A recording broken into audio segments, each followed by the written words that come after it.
Hello everyone, welcome back to K Guru channel by Nirmal Gupta. Dear students, today we solve English worksheet for 9th class, worksheet number 62.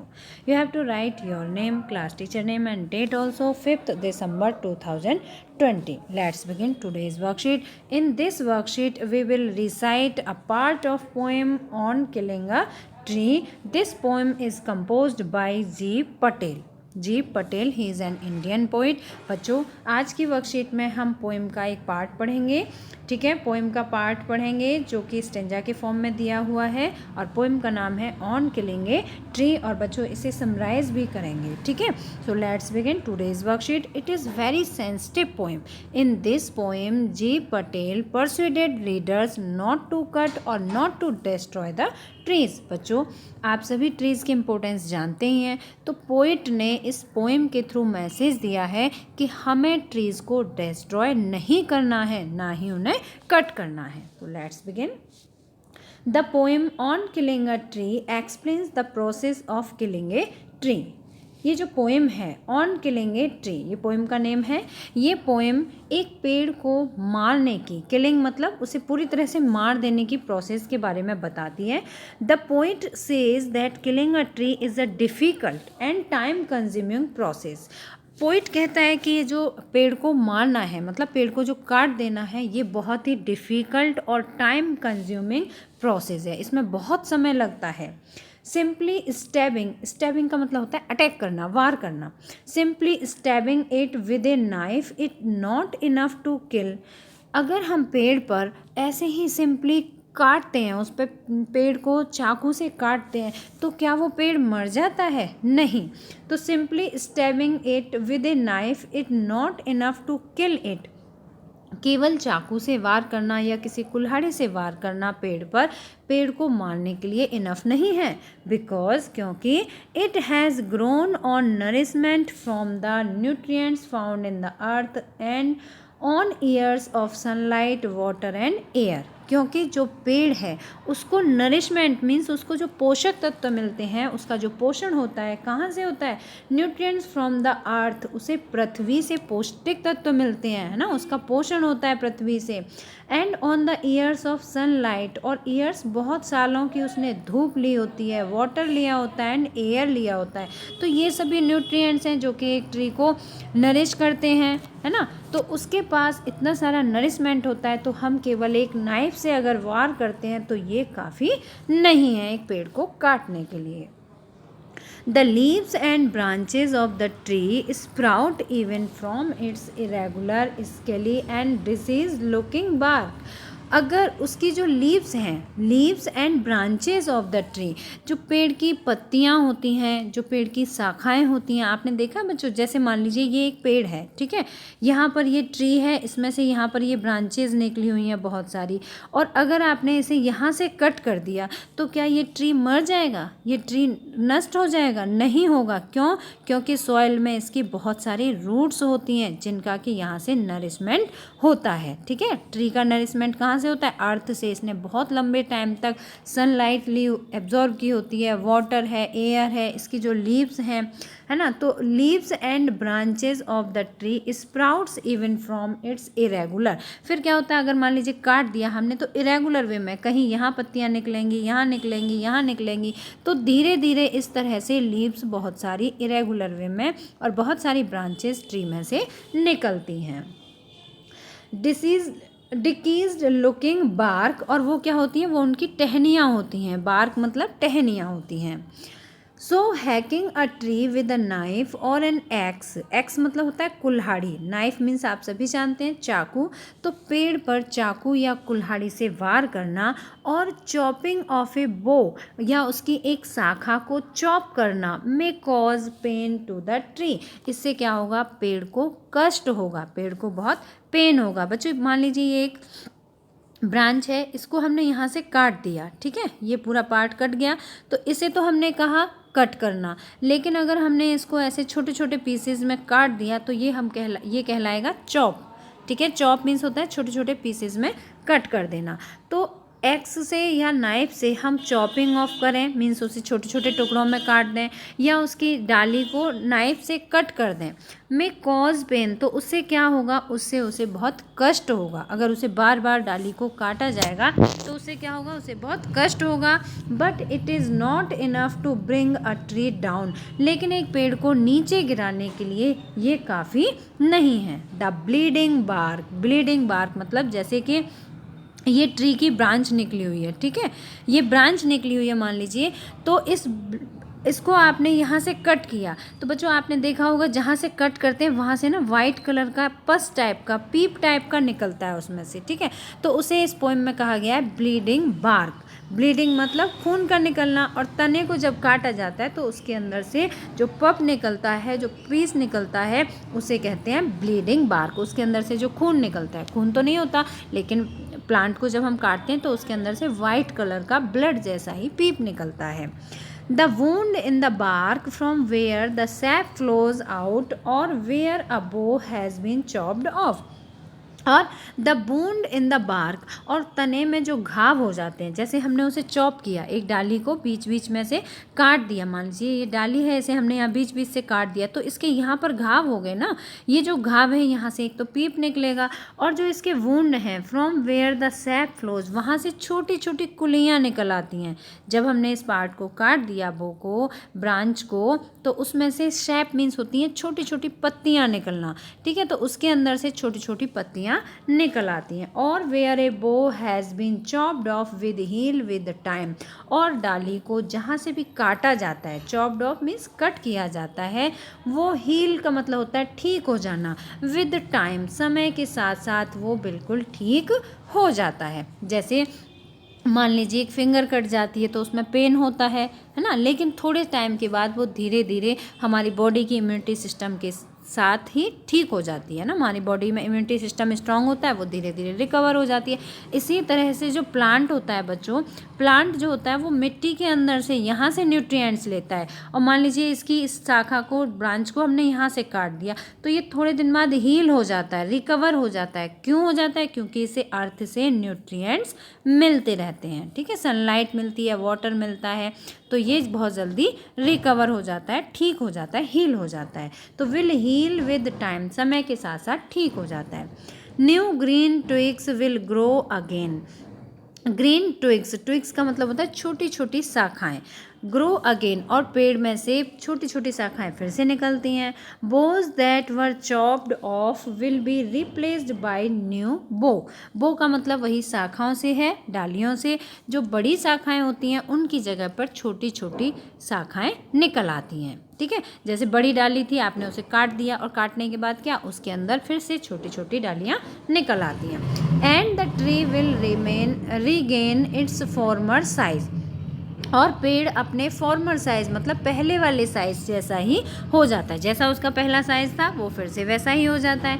If it is not harmed again, यदि उसे दोबारा चोट ना पहुंचाई जाए तो बच्चों ये जो पैसेज था, ये जो समराइज़ किया है इस पोइम को, इसमें यहाँ पोइट ने बताया है कि एक ट्री को काटना इतना ईजी नहीं है जितना कि ह्यूमन बीइंग सोचते हैं, ठीक है। और अगर हम उसे एक जगह से कट कर देते हैं या उसे चॉप करते हैं तो वो फिर से टाइम के साथ साथ हील अप हो जाता है, और उसमें से न्यू सैपलिंग्स और न्यू ब्रांचेस निकल आती हैं। The poet then tells how a tree killed. अब बच्चों यहाँ पर बताया गया है, इस पैसेज में यहाँ बताया है कि किस तरह से हम एक ट्री को काट सकते हैं, मार सकते हैं, पूरी तरह से ख़त्म कर सकते हैं। He says to kill a tree it has to be tied with a rope and snapped. अब हमें क्या करना होगा, अगर मान लीजिए एक पेड़ है, हमने उसे काटा है, तो काटने के बाद हमें क्या करना होगा, रोप का मतलब होता है रस्सी, तो उसे हमें एक रस्सी से बांधना होगा, एंड स्नैप्ड, और उस जगह से खींचकर निकालना होगा, ठीक है। और तब क्या होगा, इसकी रूट्स इसके साथ निकल आएंगी। जब निकल आएंगी रूट्स तो क्या होगा बच्चों, फिर से इस ट्री ग्रो नहीं कर पाएगा, वो फिर से वहाँ पर ब्रांचेस नहीं निकल पाएंगी, क्योंकि उसके न्यूट्रिशंस उसे नहीं मिल पाएंगे। Its root has to be pulled, उसकी रूट्स को, उसकी जड़ को भी खींचना होगा। Out of the earth that anchors him it. Anchors means होता है जकड़ लेना, जो उसकी रूट्स होती हैं जो कि मिट्टी को बहुत बुरी तरह से जकड़ लेती हैं, हमने उन्हें रूट्स को भी निकालना होगा। Once the centre the life source the root is exposed. एक बार जब उसको सेंटर में से बीच में से निकाल दिया जाता है, जो उसका लाइफ सोर्स है मिट्टी, उसमें से उसे बाहर निकाल दिया जाता है, रूट इज़ एक्सपोज, तो जो रूट होती हैं वो भी बाहर निकल आती हैं। The tree becomes week. उसके बाद क्या होता है बच्चों, न्यूट्रिएंट्स नहीं मिलते हैं ट्री को, तो क्या होता है, ट्री वीक हो जाता है। अगर मान लीजिए हमें न्यूट्रिएंट्स ना मिले, हमें हेल्दी फूड ना मिले, तो हम वीक हो जाएंगे, है ना। तो इसी तरह से ट्री भी वीक हो जाता है। The source is described as white and wet. और उसका जो सोर्स होता है, जो बताया गया है इसमें, जो कि वाइट और वेट बताया, जो कि वाइट होता है और गीला होता है ना, वेट मीन्स गीला। Probably refer to tree sap which is white liquid. और वो क्या होता है, वो वाइट कलर का लिक्विड होता है। Then if the tree is expose to sun and air. और फिर उसके बाद यदि पेड़ को बाहर निकाल दिया जाता है, एक्सपोज मीन्स खुले में रख देना, अगर उसे धूप में, हवा में ऐसे ही बाहर खुले में रख दिया जाता है, this life source will be dried up. तो क्या होगा, ये जो लाइफ सोर्स हैं इनके होने के बाद भी वो ड्राइड अप हो जाएगा, मतलब पेड़ सूख जाएगा। क्यों, क्योंकि उसे अर्थ से न्यूट्रिएंट्स नहीं मिलेंगे। Slowly it will start to become brown. फिर क्या होगा, धीरे धीरे पेड़ ब्राउन कलर का हो जाएगा। With all the softness fading out.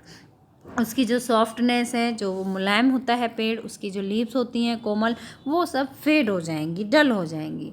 With time it will wither. Wither का मतलब होता है सूख जाना, समय के साथ साथ वो सूख जाएगा। जैसे यहाँ पर हमने देखा था उसकी रूट्स नहीं निकाली थी, तो टाइम के साथ साथ क्या हुआ था, वो ट्री जो था फिर से हील अप हो गया था, है ना। समय विल हील विद टाइम, समय के साथ वो हील अप हो जाता है। और जब हम उसकी रूट्स को निकाल देते हैं तो क्या होता है, उसकी जो उसको फिर से न्यूट्रिएंट्स नहीं मिल पाते हैं और वो सूख जाता है। And become dry and bend out of shape. और वो सूख जाता है। Bend out of shape means उसकी शेप भी चेंज हो जाती है। बेंड का मतलब होता है झुक जाना, जब पेड़ को न्यूट्रिएंट्स नहीं मिलते हैं तो वो झुक जाता है। Living a crops where a tree use to be in short the exposure will leave the root vulnerable to all impact of weather. और फिर उसके पास जो एक्सपोजर होता है, जो उसका खुला हुआ पार्ट होता है, जो खुले में रहता है पेड़, वो इम्पैक्ट ऑफ वेदर, उसके ऊपर वेदर का प्रभाव पड़ता है। गर्मी होती है बहुत ज़्यादा तो वो जल्दी सूख जाता है, विंटर सीजन होता है तो उसे सूखने में थोड़ा टाइम लगता है। Which will ultimately weaken the tree and kill it. और फिर वेदर के इफेक्ट से उसको न्यूट्रिएंट्स नहीं मिलते हैं, वेदर का भी इफेक्ट होता है, तो उससे क्या होता है, अल्टीमेटली वीकन, अपने आप, अल्टीमेटली मीन्स ऑटोमेटिकली वो वीकन हो जाता है, कमज़ोर हो जाता है।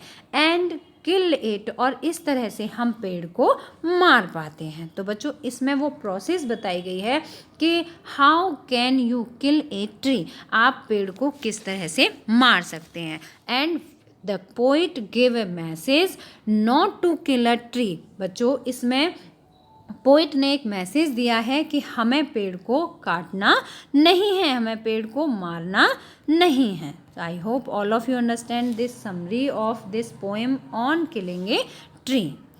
Now come to the poem.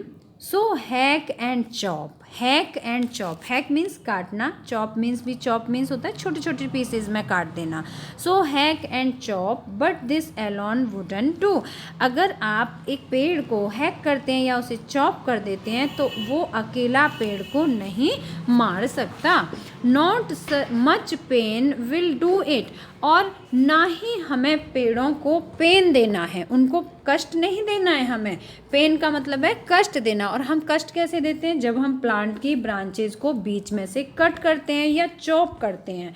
Not so much pain will do it, और अगर हमने उसे कष्ट दिया तो उससे भी पेड़ नहीं मरेगा। The bleeding bark will heal, और जो ब्लीडिंग बार्क है मतलब जैसे हमने पेड़ को काटा तो उसके तने में से जो ब्लड निकला, ब्लड का मतलब है कि वाइट कलर का जो पीप निकला, विल हील, वो उसे फिर से ठीक कर देगा। And from close to the ground, क्यों कर देगा, क्योंकि पेड़ अभी तक ग्राउंड के नियर बाई है, क्लोज है ना। ये जो ट्री है इसकी रूट्स कहाँ पर हैं, अभी भी अर्थ में हैं, तो वो फिर से हील अप हो जाएगा पेड़। अगर इसकी ब्रांच को हमने यहाँ से कट किया तो इसे यहाँ से न्यूट्रिएंट्स मिलेंगे अर्थ से, और ये फिर यहाँ पर हील टाइम के साथ जल्दी हो जाएगा।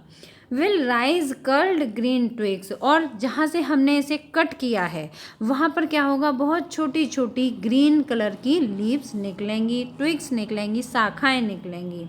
मिनिएचर बो, मिनिएचर, मिनी का मतलब होता है छोटा, है ना। स्टार्टिंग में जो शाखाएं होंगी वो बहुत छोटी छोटी होंगी, छोटी छोटी शाखाएं निकलेंगी। Which if unchecked will expand again, और अगर हमने उन्हें नहीं रोका, है ना, हमने उन्हें फिर से नहीं काटा, तो वो एक्सपेंड अगेन, वो फिर से उसी स्थिति में पेड़ फैल जाएगा जैसा कि वो पहले था।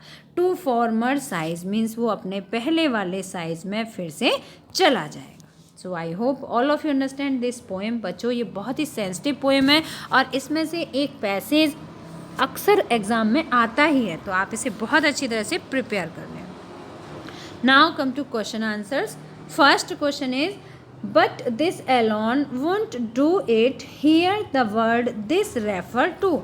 यहाँ पर एक वर्ड यूज़ किया गया है this, ये जो this वर्ड है ये किसको रेफर करता है, तो देखिए giving pain, bleeding, hacking and chopping, burning. तो इसमें बच्चों जो हमारा करेक्ट ऑप्शन है वो है दिस वर्ड रेफर करता है हैकिंग एंड चॉपिंग को, ठीक है। पोएम में वर्ड यूज़ किया गया है दिस, इसका मतलब है कि दिस का मतलब है हैक करना, पेड़ को काटना, एंड चॉपिंग मीन्स छोटे छोटे पीसेज में उसे काट देना। चॉप का मतलब हुआ जैसे ये हमारी ब्रांच है, इसको हमने यहाँ पे इस पर अटैक किया, है ना, फिर यहाँ कर दिया, यहाँ कर दिया, तो ये हमने इसकी तने को खुरदरा कर दिया। आपने देखा बहुत सारे लोग पेड़ों को काट काट के उस पर अपना नाम लिख देते हैं, उस पर कोई भी शेप बना देते हैं, तो ये क्या है, ये हैक करते हैं उसको, है ना, चॉप हैक करते हैं, उस पर वार करते हैं नाइफ से, वो ऐसा नहीं करना चाहिए। Second question is the literary device used in the bleeding bark will heal, the bleeding bark will heal. तो बच्चों यहाँ पर कौन सी लिटरेरी डिवाइस है, आप सभी को लिटरेरी डिवाइस सारी लर्न होनी चाहिए। आपकी एक वर्कशीट ऑलरेडी आ चुकी थी जिसमें कि लिटरेरी डिवाइसेस आई थी। तो देखिए इसमें द ब्लीडिंग, यहाँ पर बी, फिर यहाँ बी है, तो बी का रिपीटेशन हो रहा है, यहाँ पर बार बार बी आ रहा है, तो यहाँ पर बच्चों लेकिन जब रिपीटेशन होता है और वो कॉन्सोनेंट का होता है, ठीक है, कॉन्सोनेंट का होता है, तो वहाँ पर कौन सा लिटरेरी डिवाइस होता है, वहाँ पर एलिट्रेशन होता है, ठीक है, एलिट्रेशन लिटरेरी डिवाइस इसमें यूज़ किया गया है। Third question is the stanza suggest that, stanza suggest करता है a tree can grow again even after it is cut, एक पेड़ दोबारा से बड़ा हो सकता है, यदि उसे काट दिया जाए तो फिर भी बड़ा हो सकता है। Tree will ever be everywhere if not cut, tree हर जगह हो जाएंगे यदि उन्हें काटा नहीं गया तो। Trees do not feel pain, tree जो है उसे बहुत दर्द नहीं होता है, क्या दर्द नहीं होता, पेड़ों को होता है। Miniature tree can be grown from the main tree, main tree से बहुत सारे मिनिएचर छोटे छोटे पेड़ निकलेंगे। तो बच्चों मिनिएचर बो निकलती हैं, ट्री नहीं निकलते हैं, ठीक है, बो BOUGH होता है, बो मीन्स होती हैं शाखाएं, तो ट्री से मिनिएचर बो निकलती हैं, ना कि ट्री निकलते हैं। तो इस स्टेंजा में क्या सजेस्ट किया गया है, a tree can grow again after even after it is cut, एक पेड़ फिर से बड़ा हो सकता है यदि उसे काट दिया जाए तो। Now come to question number fourth. Bleeding bark means, bleeding bark का मतलब क्या है, ब्लीडिंग बार्क का यहाँ मतलब है sap coming out of the tree bark, जो पेड़ का तना होता है। ब्लीडिंग बार्क का मतलब क्या है, जैसे पेड़ को हमने काटा और काटने के बाद यहाँ पर उसमें से जो वाइट कलर का पस निकलता है उसको यहाँ पर ब्लीडिंग बार्क कहा गया। बच्चों ब्लीडिंग मीन्स होता है खून निकलना, बार्क मीन्स होता है तना, ठीक है। तो जब तने को काटा जाता है तो उसके अंदर से ब्लड निकलता है, तो उसे इस पोएम में कहा गया है sap coming out of the tree bark, पेड़ के काटने पर उसके अंदर से सैप का निकलना। Question number fifth, the twigs are curled because, जो ट्विग्स हैं वो कर्ल्ड हैं, वो टेढ़ी मेढ़ी निकलती हैं, तो क्यों निकलती हैं, they are close to the ground, क्योंकि जो पेड़ है वो ग्राउंड के क्लोज है, बहुत नियर बाई होता है इसलिए। I hope all of you understand this whole worksheet. सभी बच्चों को अच्छी तरह समझ आ गई होगी। अगर आपको समझ आई है तो आप इसे लाइक ज़रूर करना, अपने फ्रेंड्स के साथ शेयर करना, और अगर आपने अभी तक हमारे चैनल को सब्सक्राइब नहीं किया तो आज सब्सक्राइब जरूर करना। Then we will meet again in next educational video. Till then bye bye, good luck to all of you.